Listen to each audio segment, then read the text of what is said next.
যখন আপনি মারা যাবেন, দুনিয়া থেকে বিদায় নেবেন, মানুষজন কেউ বলবে না আজকে বৃষ্টির দিন দাফন করিস না, কেউ বলবে না যে তারা 2টা দিন রাখ, কেউ বলবে না।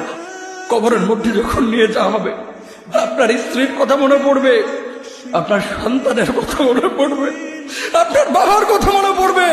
সবচাইতে বেশি কষ্ট আপনাকে যে জিনিসটা দেবে, কি নিয়ে কবরে ঢুকলাম, কেন সুদ খাইছিলাম, কেন ঘুষ খাইছিলাম, কেন কবরের জিন্দেগির জন্য প্রিপারেশন নেই নাই। দুনিয়ার জিন্দেগিতে একটা মামলায় ফেসে গেলে সুপ্রিম কোর্টে যাওয়া যায়, উচ্চ আদালতে যাওয়া যায়। আখিরাতের জিন্দেগিতে কোনো মামলায় ফেসে গেলে পালাবার কোনো আর পথ নাই। চলে যেতে হবে। দালান ঘর, বাড়ি ঘর, টাকা পয়সার জন্য পাগল হয়ে থাকি আমরা, কিন্তু এটা আমার আসল ঘর নয়।